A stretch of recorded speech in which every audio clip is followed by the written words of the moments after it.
హల్లెలూయా, హల్లెలూయా. కొంచెం బిగ్గరగా హల్లెలూయా. దేవుని పరిశుద్ధమైన నామమునకు మహిమయు ఘనతయు ప్రభావములు కలుగును గాక. ఆమేన్. మన ప్రభువును రక్షకుడైన యేసు క్రీస్తు ప్రభువారి పరిశుద్ధమైన శక్తివంతమైన ప్రశస్తమైన నామమున ఈ పరిశుద్ధ దినం రోజు ప్రభు సన్నిధిలో కూడి ఉన్న దేవుని బిడ్డలైన మీ అందరికీ నా నిండు హృదయపూర్వకపు వందనములు, ప్రత్యేకపు శుభములు తెలియపరుస్తున్నాను. దేవుడు మిమ్మల్ని సమృద్ధిగా ఆశీర్వదించి దీవించును గాక. ఆమేన్. మంచిది. గడిచిన కొద్ది దినాల క్రితం ఇక్కడ దేవుని వాక్యాన్ని తెలియపరిచాను. కానీ అక్కడ ఉన్నటువంటి పెళ్లి హడావుడి, ఆ టెన్షన్ వల్ల కొద్దిగా హడావుడిగా వాక్యం ముందుకు వెళ్ళింది. అయితే ఆ దినమునే నేను ప్రభుని మరొకసారి ప్రార్థన చేయడం అనేది జరిగింది. దేవా, వాక్యము ధారాళంగా బోధించడం నాకు సమయం దయచేయమన్నప్పుడు ప్రార్థన ఆలకించి దేవుడు ఈ సమయాన్ని నాకు దయచేశాడు. హల్లెలూయా. దేవునికి మహిమ కలుగును గాక. ఆమేన్. జకరియా గ్రంథము 2వ అధ్యాయము, జకరియా గ్రంథము 2వ అధ్యాయము 10వ వచనాన్ని చదువుకుందాం. సియోను నివాసులారా, నేను వచ్చి మీ మధ్య నివాసము చేతును, సంతోషముగా నుండి పాటలు పాడుడి. ఇది యెహోవా వాక్కు. గడిచిన రాత్రి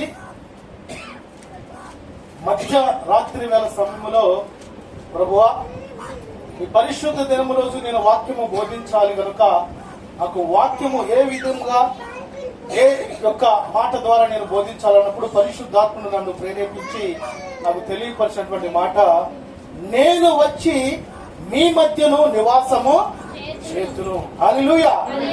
దేవుడు అంటండి మన మధ్య నివాసము చేస్తాడంట. దేవుడు మన మధ్య నివాసం చేస్తే మన జీవితములు, మన కుటుంబములు, మన యొక్క విధానములు ఎలాగుంటూ ఉంటాయి అంటే సమాధానకరంగా ఉంటాయి, ఆనందకరంగా ఉంటాయి, ధన్యకరంగా ఉంటాయి. హల్లెలూయా. అయితే ఈ జకరియా గ్రంథము 2వ అధ్యాయము 10వ వచనంలో ఉన్నటువంటి మాటలు మనం చూస్తే, త్వరలో పతనము కాబోయే మరియు వివిధ సంస్కృతుల వలన దేవునికి దూరంగా చేసి బబులోను దేవుని ప్రజలు త్వరగా విడిచి వస్తే దేవుడు వారి మధ్యలో నివాసము చేయునని వాగ్దానము చేస్తున్నాడు. అదే వాగ్దానం ఈరోజు దేవుడు మనకు తెలియపరుస్తున్నాడు. దేవుడు మన మధ్యకు వచ్చి మనతో నివాసము చేస్తాడు. ఉదాహరణ మనం చూస్తా ఉంటే క్రిస్మస్ పండుగ అంటే ఎంత ఆర్భాటాలో, ఎంత ఆలోచనలో, అంతా ఏముంటుందంటే గృహాలు శుభ్రం చేసుకోవటం, గృహాలకు పెయింట్లు వేయటం, లేకపోతే మనకు కావాల్సిన పిండి వంటలు కొనుక్కోవటం, లేకపోతే వేరే చేస్తూ ఉంటాం. కానీ దినములు గడుస్తూ ఉంటాయి, సంవత్సరాలు గడుస్తూ ఉంటాయి, క్రిస్మస్ పండుగలు వస్తూ ఉంటాయి, పోతూ ఉంటాయి. కానీ హృదయాన్ని సరి చేసుకున్నటువంటి స్థితిలో చాలా మంది ఉండి ఉన్నారండి. అందుకని నా ప్రియ దేవుని బిడ్డలారా, దేవుడు మన మధ్యలో మనలో ఉండాలంటే మొదటిగా మన హృదయము సరి చేయబడాలి. హల్లెలూయా. కనుక దేవుడు మన మధ్య నివాసం చేస్తే మన జీవితంలో ఏమి జరుగుతుంది అన్నది ఒక 5 పాయింట్లుగా మీతో నేను చాలా క్లుప్తంగా వివరిస్తాను. మొదటి పాట, మనము దేవుడు మన మధ్య ఉంటే మనము దేనికి జడేయమంటండి, దేనికి భయపడము, జడేయము. ద్వితీయోపదేశ ఖండము 7వ అధ్యాయము 21వ వచనాన్ని చూద్దాం. ఆ వాక్యాన్ని ధ్యానం చేద్దాం. ద్వితీయోపదేశ కాండము 7వ అధ్యాయము 21వ వాక్యం. వారిని చూచి జడియవద్దు, నీ దేవుడైన యెహోవా నీ మధ్యనున్నాడు, ఆయన భయంకరుడైన మహాదేవుడు. హల్లెలూయా. ఎలాంటి దేవుడు? భయంకరుడైన మహాదేవుడు. ఈ ద్వితీయోపదేశ కాండంలో కొన్ని వాక్యాల్లో మనం చూస్తా ఉంటే నీ దేవుడైన యెహోవా, నీ దేవుడైన యెహోవా, నీ దేవుడైన యెహోవా అని రాయబడుతుందండి. ప్రియా దేవుని బిడ్డలారా, దేవుని యొక్క ప్రేమ, దేవుని యొక్క తలంపు, దేవుని యొక్క ఉద్దేశములు తన బిడ్డల పట్ల ఎలా ఉన్నాయంటే, తన బిడ్డలందరినీ ప్రేమించాలని, వారి మధ్య దేవుడు ఉండాలని, వారిని దేవుడు ఘనపరచాలని దేవుడు ఆలోచన కలిగి ఉన్నాడు. దేవునికి మహిమ కలుగును గాక. ఆమేన్. అందుకని ఇక్కడ చూస్తా ఉంటే, నీ దేవుడని యెహోవా నీ మధ్య ఉన్నాడు, ఆయన భయంకరుడైనటువంటి మహాదేవుడు అనే వాక్యం తెలియపరుస్తున్నది. మన దేవుడైన యెహోవా మన మధ్య ఉంటే మనం జడియవలసిన పని లేదు, భయపడవలసిన పని లేదు, వేదన చెందవలసిన పని లేదు, మరి వేరే చేయాల్సినటువంటి పని లేనే లేదు. సమాధానకర్తైనటువంటి దేవుడు మనకు తోడై ఉంటాడు కనుక మనకి నెమ్మదిని దయచేస్తాడు, మనకి కృపని దయచేస్తాడు, మనకి కాపుదలను దయచేస్తాడు. ఏ సమయంలో, ఏ విషయాల్లో, ఏ పరిస్థితుల్లో ఎలా నడిపించాలో, ఎలా బలపరచాలో, ఎలా పోషించాలో, ఎలా ముందుకి నడిపించాలో సమస్తము దేవుడికి సాధ్యమై ఉన్నాయి. హల్లెలూయా. కొన్ని సందర్భాలు మనం చూస్తా ఉంటే, చిన్న జ్వరం వస్తేనే భయపడతారు. తీరాలంటే వాళ్ళు ఉన్నారు. కంట్లో నలగబడ్డ భయం, కాలు కింద ముళ్ళు పడ్డ భయమే. అప్రియా దేవుని బిడ్డలారా, ఈ లోకములో ఉన్నటువంటి అపవాది నీ శరీర సంబంధమైనటువంటి అనేకమైనటువంటి విషయాల్లో నిన్ను భయపెట్టాలని, బలహీన పెట్టాలని, నిన్ను దేవునికి దూరపరచాలనే ఆలోచన కలిగి ఉంటాడు. కానీ నిన్ను, నన్ను, మనల్ని, తన బిడ్డలను సృష్టించిన దేవుడు మన మధ్య నివాసము చేయాలని ఆలోచన కలిగి ఉంటాడు. దేవునికి మహిమ కలుగును గాక. ఆమేన్. హల్లెలూయా. కనుక నా ప్రియ దేవుని బిడ్డలారా, మనము దేనికి జడీయకుండా ఉండాలని దేవుడు మన మధ్య ఉన్నాడు. కొన్ని సందర్భాల్లో చూస్తా ఉంటే, కుటుంబాల్లో ఏదైనా సమస్య వచ్చిందనుకోండి, బిడ్డలకి ఏమైనా సమస్యలు, అనారోగ్య పరిస్థితులు, ఆర్థిక ఇబ్బందులు, మరి వేరే ఏమైనా వచ్చినప్పుడు ఎంత భయం ఉంటుందో, అవునా కదా? నాకు తెలిసిన సహోదరి ఉంది, అని ఎప్పుడు ఫోనే, లేచిన కాడ నుంచి మళ్ళా మరి ఎప్పుడు చూసినా ఫోనే. తను ఏం చేస్తూ ఉంటుందంటే, ప్రతి నిత్యము ఏదో చూస్తూ ఫోన్లో ఏదో టిక్ టాక్ లో లేకపోతే ఏదో షేర్స్ ఏదో ఆలోచన కలిగి ఉంటుంది. ఉన్నటువంటి ఒక్కసారిగా కళ్ళు తిరిగి పడిపోయిందండి. పడిపోగానే అటు ఇటు ఉన్న వాళ్ళు వచ్చి ఏంటి ఏమైందని చెప్పని చూస్తే, తప్పకన తనని లేచి నిలవబెట్టి కూర్చోబెట్టి మంచినీళ్ళు ఇచ్చి జాగ్రత్తగా, అమ్మా ఏంటి, ఏమైంది నీ పరిస్థితి, ఏంటి ఈ విధానం అంటే, ఏమి లేదు అంటూ ఉన్నది. కానీ తన యొక్క జీవితం ఎలాగైపోయిందంటే, ఫోన్ ఉంటే చాలు, టిఫిన్ చేయట్లేదంట, ఆహారం తింటలేదంట, ఇకంతా స్వైప్ చేస్తా ఉంటానంట. మధ్యకాలంలో మనం చూస్తా ఉంటే జనాల్ని పట్టి పీడిస్తుంది ఫోన్ రూపంలో అపవాదిగా తిరుగుతూ ఉన్నాడు. హల్లెలూయా. పిల్లలండి, చిన్న పిల్లలు, ఎదిగే పిల్లలు ఫోన్ ఇవ్వకపోతే అన్నం తింటలా. చిన్న పిల్లలు ఫోన్కి ఎడిక్ట్ అయిపోయారు. తల్లిదండ్రులు కూడా తక్కువ లేరు. పిల్లోడు కావాలని వెంటనే ఇంటనే వాడి ఇష్టం. మన నసరాపేట ప్రాంతంలో కుర్రోడు ఆ పబ్జీ గేమ్ ఆడటం మొదలు పెట్టాడు. ఆడేవాడు ఆడుతున్నాడు. చివరికి ఏమైపోయిందంటే, ఆ పొలాలెంబడి చెట్లెంబడి తిరిగి దాక్కొని పబ్జీ గేమ్ ఆడుతున్నాడు. ఫోన్లో అర్థం అయిపోయింది. తన మైండ్, తన జీవితం ఆ స్థితిగతులుగా మారిపోతూ ఉన్నదండి. కనుక నా ప్రియా దేవుని బిడ్డలారా, మన మధ్య ఉన్న దేవుని యొక్క భయములో, భక్తిలో మనం ఎదగగలిగితే, మన కుటుంబంలో ఉన్నటువంటి ప్రతి సమస్య నుంచి దేవుడు మనకి విడుదల దయచేయను గాక. ఆమేన్. బిడ్డలు గాని మనం గాని ఏం చేయాలంటే, మన ప్రభువు మన పక్షాన ఉండగా మనకి భయమేలా?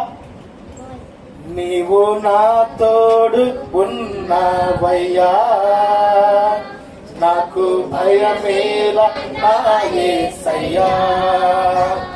నీవు నాలోనే ఉన్నావయ్యా, నాకు దిగులేలా నా యేసయ్యా.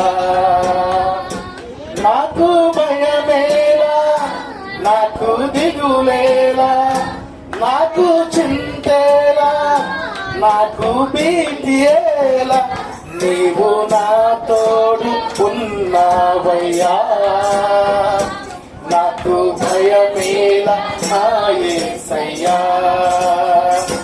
నీవు నాలోనే ఉన్నావయ్యా, నాకు దిగులేలా నా యేసయ్యా. హల్లెలూయా. దేవుడు మనకు తోడుగా ఉంటే, కష్టములో నష్టములో ఆయన తోడు మనకు ఉంటే చాలు. మనకి భయం లేదు, దిగులు లేదు, జడియలేనే లేదు. కనుక నా ప్రియ దేవుని బిడ్డలారా, నేను వచ్చి మీ మధ్య నివాసము చేతులని దేవుడు తెలియపరచాడు. గనక దేవుడు మన మధ్య ఉన్నప్పుడు మనము నిత్యము ప్రభువుని స్తుతించేవారిగా, ప్రభువుని మహిమపరిచేవారిగా, ప్రభువుని కొనియాడేటువంటి స్థితి దేవుడు మనకి దయచేయను గాక. ఆమె రెండో పాయింట్ మనం చూద్దాం. ఏ కీడు మనకి ప్రాప్తించదండి. ఏ కీడు మనకి ప్రాప్తించదు. దేవుడు మన మధ్య ఉంటే ఏ కీడు మనకి తగులదు. ద్వితీయోపదేశకాండము 31వ అధ్యాయము 17వ వచనంలో ఆ మాటలు మనం చూడగలం. కావున నా కోపము ఆ దినమున వారి మీద రగులు కొనును, నేను వారిని విడిచి వారికి విరోధినగుదును, వారు క్షీణించిపోవుదురు. విస్తారమైన కీడులు ఆపదలు వారికి ప్రాప్తించును. ఆ దినమున వారు మన దేవుడు మన మధ్య నుండకపోయినందున కదా ఈ కీడులు మనకి ప్రాప్తించదు అనుకుందురు. చూడండి, దేవుడంట మన మధ్య లేకపోతే సమస్యలు వస్తాయి, కీడులు వస్తాయి, ఇబ్బందులు వస్తాయి. నా ప్రియ దేవుని బిడ్డలారా, ఈ మధ్యకాలంలో మనం చూస్తా ఉంటే దేవుని యందు అమితమైనటువంటి భక్తి, అమితమైనటువంటి విశ్వాసము, అమితమైనటువంటి కృప పొందుకునేటువంటి చాలా మంది యొక్క జీవితంలో చాలా తక్కువ స్థాయిలో కనపడుతూ ఉన్నారు. అలాగని అందరూ కాదు. దేవుని యందు మనము నిత్యము అమితమైనటువంటి భక్తిలో, కృపలో, దయలో ఎదిగేటువంటి వారిగా మనం ఉంటే మనకి కీడు, సమస్యలు, ఇబ్బందులు రాకుండా దేవుడు కాపాడును గాక. ఆమేన్. కొన్ని సందర్భాల్లో నా ప్రియ దేవుని బిడ్డలారా, మన దేవుడు మన మధ్య ఉన్నా గానీ మనకు గుర్తురాదు. అవునా కదా? ఉదాహరణకి ఏదైనా మ్యారేజ్ సంబంధం అదే పెళ్లి సంబంధం ఏర్పాటు చేయబడి దేవుని చేత ఆ వివాహము జరుగుతూ ఉంది. వివాహంలో మొదటి నుంచి చివరి దాకా ఏం జరిగింది? కాబట్టి ఫస్ట్ మట్టికి స్టార్టింగ్ ప్రార్థన చేస్తారు. నిజం చెప్పాలి మీరు నాతో, స్టార్టింగ్ మట్టికి ప్రార్థన చేస్తారు. అయ్యా ప్రార్థన అంటారు, వాక్యం అంటాడు, ఆ పాస్టర్ గారు వచ్చి మెసేజ్ చదువుతుంటే కానీ ఇంకా భోజనాలు, చుట్టాలు ఆగరు. ఇంకొక గమ్మత్తైన విషయం చెప్పమంటారా?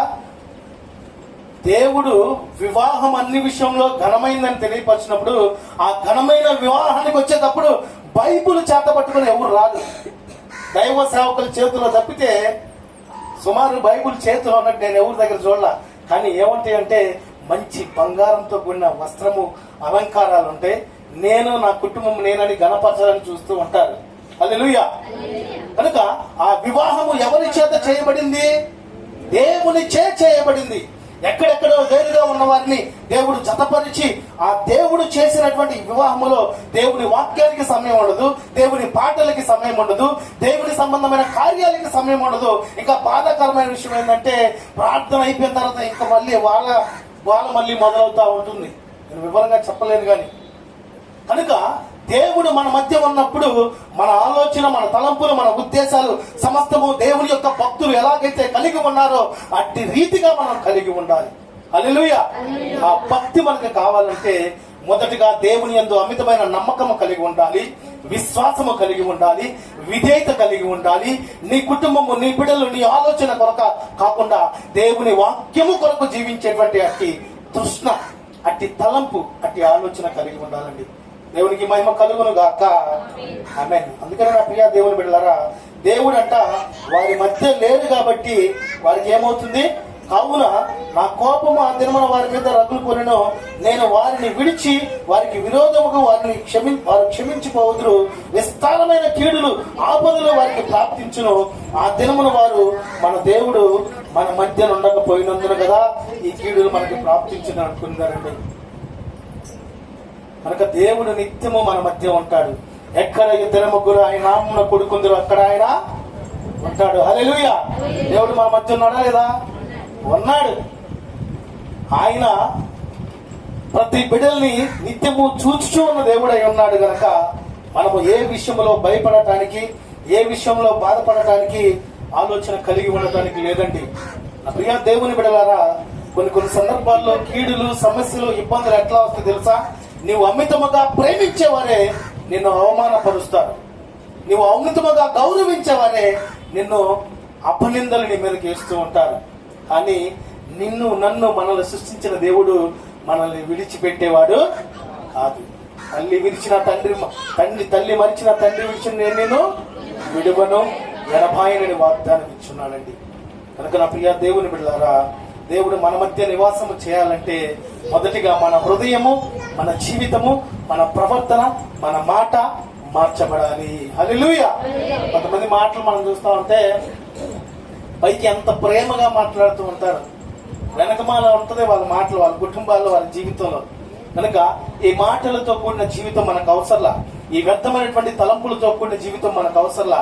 దేవుడు ఏదైతే మనకు తెలియపరిచాడో ఆ రీతిగా జీవించేటువంటి జీవితం మనం కలిగి ఉంటే నీ హృదయంలో దేవుడు ఉంటాడు, నీ జీవితంలో దేవుడు ఉంటాడు, నీ కుటుంబంలో దేవుడు ఉండి నీకు ఆలోచన, నీ తలంపులు, నీ ఉద్దేశాలు సమస్తము దేవుడు నెరవేర్చునుగాక.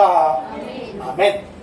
మనం గమనించినట్లయితే ఈ 2024వ సంవత్సరం జనవరి 1 నుంచి ఈ డిసెంబర్, ఈ సంవత్సరపు చివరి మాసం, ఈ 8వ తారీఖు వరకు కూడా దేవుడు మన మధ్య ఉండి ఆయనలే మనల్ని బ్రతికించి మనల్ని నడిపిస్తున్నాడు. హల్లెలూయా. విశ్వసించిన వారు ఒక్కసారి చప్పట్లు కొట్టి దేవుని మహిమపడదాం. హల్లెలూయా. అవునా కదా? నా శక్తి, నా బలం, నా జ్ఞానం అని ఎవరైనా అంటారా? ఏమీ లేదు. దేవుడే మనల్ని బలపరిచాడు, స్థిరపరచాడండి. దేవుని యొక్క దాసుడిగా నేను తెలియపరచగలను. దేవుని సన్నిధిలో మీ జీవితంలో దేవుడు నీ మధ్య ఉండి నూతనమైనటువంటి సంవత్సరంలో నీ జీవితంలో ఒక నూతన కార్యము దేవుడు జరిగించబోతున్నాడు.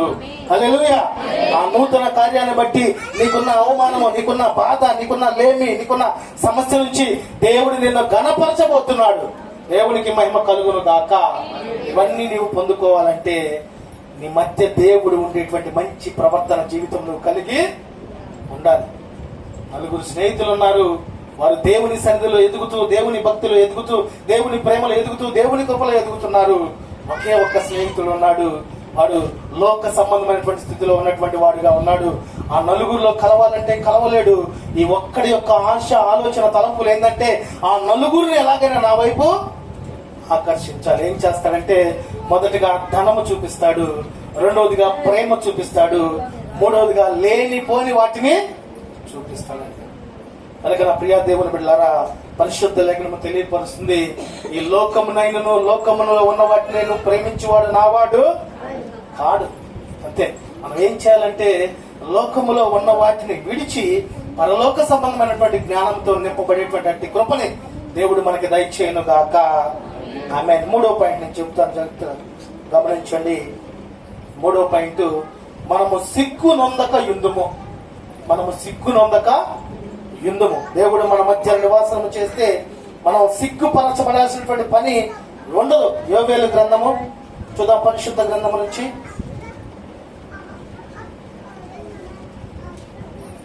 యోవేలు గ్రంథము 2వ అధ్యాయము 27వ వచనం చదువుకుందాం.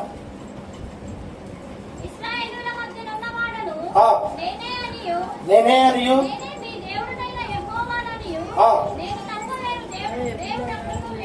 లేడనియు మీరు తెలుసుకొందురు.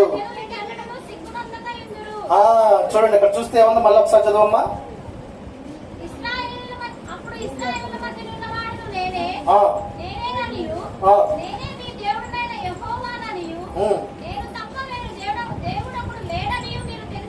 తెలుసుకొందురు, సిగ్గు నొందక ఎందురని వాక్యము తెలియపరుస్తుందండి.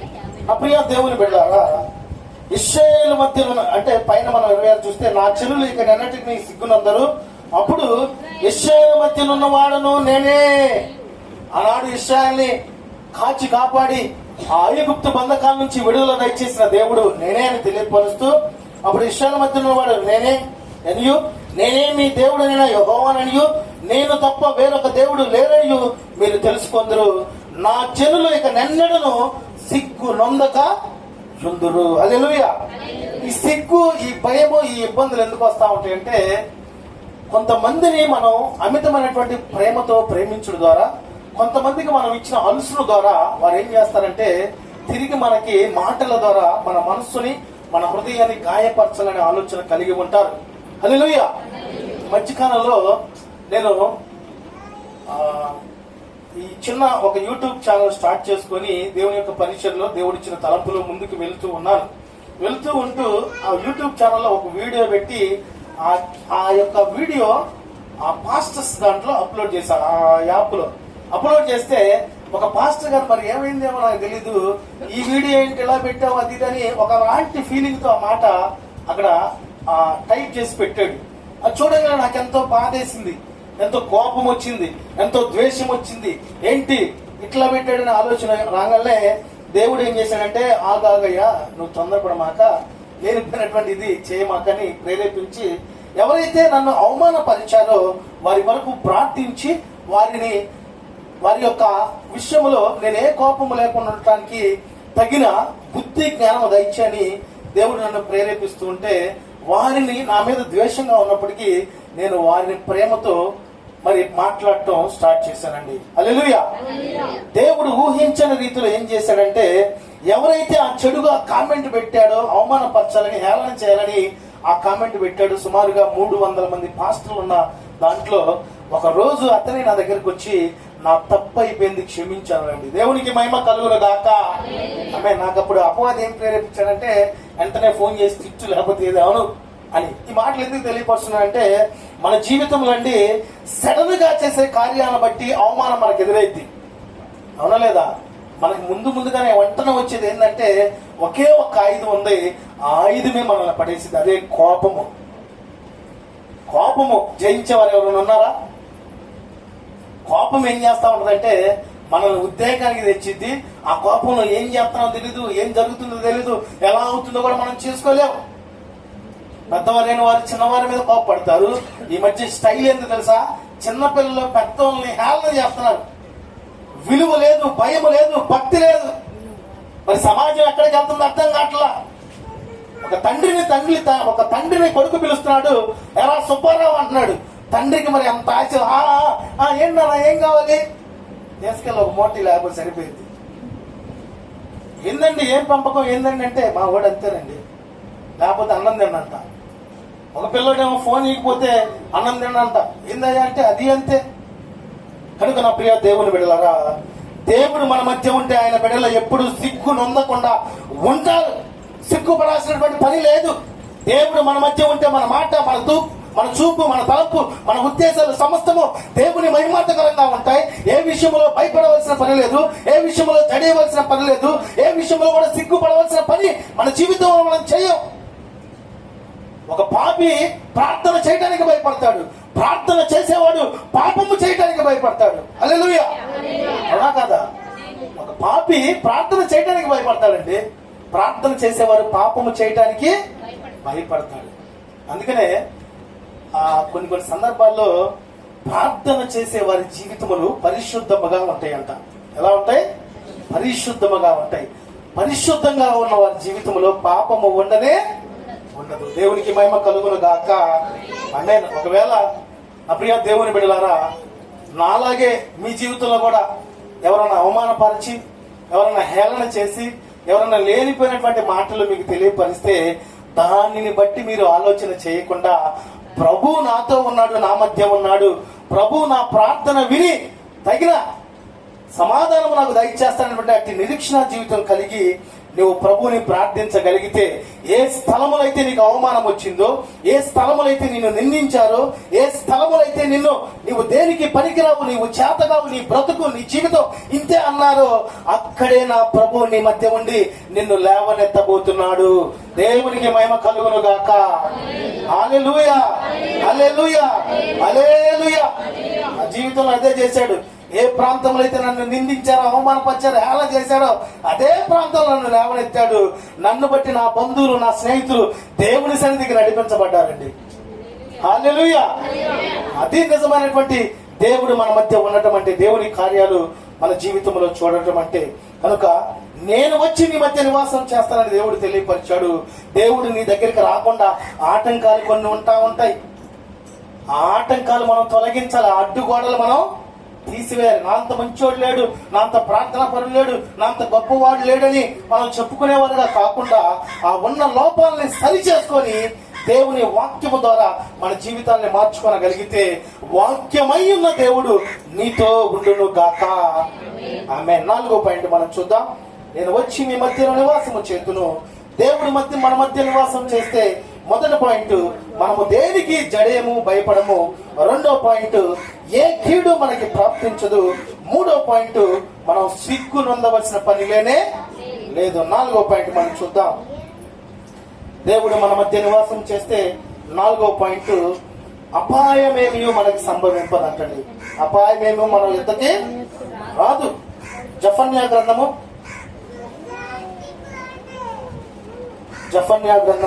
3వ అధ్యాయము 15వ వచనాన్ని చదువుకుందాం.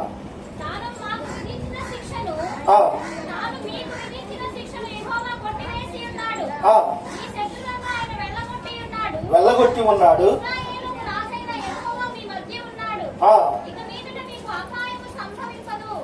ఇక మీదట మీకు అపాయము సంభవింపదు. దేవుడు ఎవరి మధ్య ఉన్నాడంట? మన మధ్య ఉన్నాడు. ఈ అపాయము మనం చూస్తా ఉంటే నేను తెలియపరిచినట్లు కొన్ని సందర్భాల్లో సడన్ గా వస్తుంది అపాయం మన మీదకి. కొన్ని సందర్భాల్లో మనమంతా మనం అపాయంలో పడిపోతాం. ఉదాహరణకి నేను మాట చెబుతాను. ఆ విశ్వాసం కావుంది. ఆ విశ్వాసం అంతా బాధపడుతూ, అనారోగ్య సమస్యతో బాధపడుతూ, వేదన చెందుతూ ఇబ్బంది పడుతుందని ఆ పరిస్థితి నేను చూడలేక వేరే వారు నా దగ్గర కూడా వాళ్ళకి సహాయం చేయడానికి డబ్బులు లేక వేరే వారికి అడ్డం ఉండి నేను డబ్బులు ఇప్పించానండి. ఆ క్షణం నుంచి ఏమైందో తెలుసా? ఆమె ప్రార్థన రావటం మారేసింది. ఆమె ఎక్కడ డబ్బులు అడుగుతానని ఫోన్ కూడా ఎత్తట్లా. నేను డబ్బులు అడగకపోయినా పర్లేదు, అమ్మ ఎలా ఉన్నావు ఏందని ఫోన్ చేస్తారా, అయినా కానీ ఫోన్ ఎత్తట్లా. సరే నేను ఎదురైతే ఈ నూరు వస్తున్నాడు అన్నట్టు పక్కకి వెళ్ళిపోతుందండి. ఎంత బాధ, ఎంత వేదన. కనుక నా ప్రియ దేవుని బిడ్డలారా, కొన్ని సందర్భాల్లో మనంతట మనం అపాయములు ఎదుర్కొంటూ ఉన్నాం. మనుషులను నమ్ముడు కంటే యెహోవాని ఆశ్రయించుట మేలు. అది ధన్యత, అది ఆశీర్వాదకరం, అది దీవెనకరమై ఉన్నది. ఇప్పుడే ఏం లేదు, వెంటనే 2 రోజులు లేకపోతే వారం, 10 రోజులని ఎంతమంది ఎన్నో రకాలుగా ఇబ్బందులు మన జీవితాల్లో ఎదురు చేస్తూనే ఉంటారు. కనుక దేవుడు మన మధ్య నివాసము చేస్తే అపాయమేమీ మనకు సంభవించదు. ఏదైనా అపాయము రాబోతున్నా దానిని మన దేవుడు మనకి ఆశీర్వాదకరంగా, ఆనందకరంగా దేవుడు మార్చునుగాక. ఆమేన్. అందుకని నా ప్రియ దేవుని బిడ్డలారా, ప్రతినిత్యం మనం దేవుని యందు, దేవుని కృపలో, దేవుని దయలో ఎదిగే వారమై మనం ఉందాం. రోమా 8:31 మనం చూస్తే, దేవుడు మన పక్షమున ఉండగా మనకి ఈ విరోధి ఎవడు? కనుక దేవుడిని మన పక్షాన్ని ఉంచుకునే వారిగా మనం ఉంటే రాబోతున్నటువంటి అపాయాన్ని మనకి దీవెనకరంగా దేవుడు మార్చునుగాక. మన జీవితాన్ని దేవుడు సమస్త విషయాల్లో బలపరిచి నూతన కృపతో, నూతన ఆత్మతో, నూతన తలంపులతో నడిపించును గాక. దేవుడు మన మధ్య ఉండి మన జీవితాన్ని, మన స్థితిగతుల్ని, మన పరిస్థితుల్ని, మన జీవన విధానాన్ని దేవుడు మార్చును గాక. ఆమేన్. కనుక నా ప్రియ దేవుని బిడ్డలారా, మనకి అపాయము తలపెట్టాలని నిత్యము అపవాది గర్జించే సింహం వల్లే ఎదురు చూస్తా ఉంటాడండి. అయితే ఆ అపాయము నుంచి మనల్ని బయటికి తీసుకురావాలని, ఆ అపాయం మనకు తగలకుండా చేయాలని దేవుడు నిత్యము మనలోనే, మన మధ్య ఉన్నాడు. కనుక ఆ అపాయం నుంచి మనం విడుదల పొందాలన్నా, ఆ అపాయం మన దగ్గరికి రాకుండా ఉండాలన్నా, మనం వ్యక్తిగత జీవితంలో దేవునికి సమీపముగా జీవించే వారమై ఉండాలి. చాలా మంది అంటా ఉంటారు, నేను ఆదివారం ప్రార్థనకి వెళ్తున్నాను, చక్కగా పాటలు పాడతాను, చక్కగా ప్రభువుని ఆరాధిస్తాను, చక్కగా ప్రభు ఇష్టానుసారంగా ఉంటాను అని చెప్పేవారిగా ఉండకుండా, అలా కలిగి ఉన్నావు అని దేవుడు అనేటువంటి స్థితి మీరు కలిగి ఉండుదురు గాక. ఆమేన్. అందుకనే నా ప్రియ దేవుని బిడ్డలారా, మనకి అపాయములు మనకి దేవుడు రాకుండా మనల్ని కాపాడుతాడని శ్రేష్టమైనటువంటి సమయంలో తెలియపరుస్తున్నాడండి. ఏ తెగులు నీ గుడారమును సమీపించదు, ఏ సమస్య నీ దరిదాపులో కూడా రాదు. అపవాది ఏం చేస్తాడంటే, ఎక్కడ దొరుకుతాడా, ఎక్కడ అవమానపరచాలా, ఎక్కడ ఇబ్బంది పెట్టాలా, ఎక్కడ శరీర సంబంధమైనటువంటి విషయాల్లో, ఆత్మీయ విషయాల్లో మనల్ని పడవేయాలనే ఆలోచన కలిగి నిత్యము తలంపు కలిగి ఉంటాడు. అయితే మనం ఏం చేయాలంటే, ప్రార్థన అనేటువంటి ఆయుధముతో అపవాదిని జయించుదము గాక. ఆమేన్. ప్రార్థన చేసేవారి దగ్గర కొత్తది అపవాది రాదు. అపవాది ఒక రోజు ఒక అతనితో తెలియపరుస్తుందంట, ఇదిగో గంటల వాక్యము చెప్పటం వల్ల నాకు ప్రాబ్లము లేదు, గంటల్లో ట్రాక్లు పెట్టుకుని లేకపోతే వేరే వేరే పాటలు పడి ఎంత చేసినా నాకు ఇబ్బంది ఏమి లేదు. అక్కడ అన్ని అంతకుముందు చేసినాడే కదా. కానీ దేవుని వాక్యము గంటలు తెలియపరిచిన సమస్య లేదు. కానీ ఎక్కడైతే మోకాళ్ళుని ప్రార్థన జరుగుతుందో అక్కడ అపవాది కనపడటానికి ఆనవాళ్ళు లేనే లేదు. అందుకని చాలా మంది గొప్పవారు నీ జీవితంలో ఇంత స్థితి, ఇంత ఘనత, ఇంత ఖ్యాతి, ఇంత ఉన్నతమైనటువంటి స్థితిలో ఉండడానికి గల కారణం ఏంటంటే ప్రార్థనే. కనుక ప్రార్థనలో మనం ఎదిగే వారిగా ఉండాలి. మన జీవితంలో, మన స్థితిగతుల్లో, మన యొక్క జీవన విధానాల్లో ప్రార్థనాశక్తి కలిగి మనం ఉంటే ప్రభు మనతో ఉంటాడు. మన జీవితాన్ని ముందుకి దేవుడు నడిపిస్తాడు. చివరిగా మనం చూద్దాం. నేను వచ్చి మీ మధ్య నివాసము చేతును. చివరి మాట మన ముగింపులోకి వచ్చి ఉన్నాము. మనకి సమాధానము కలుగుతుంది. ఏం కలుగుతుంది? సమాధానము కలుగుతుంది. యోహాను సువార్త 20వ అధ్యాయము 26వ వచనాన్ని చదువుకుందాం.